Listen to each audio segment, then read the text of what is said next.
அண்டமாய் அவனியாகி அறியொணா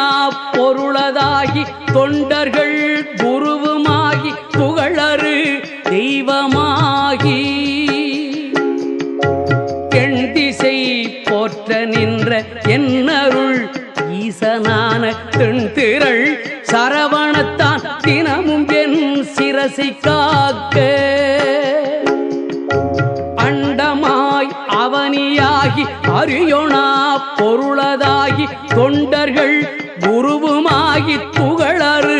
தெய்வமாகி எண் திசை போற்ற நின்ற என்னருள் ஈசனான தென்திரள் சரவணத்தான் தினமும் என் சிரசை காக்க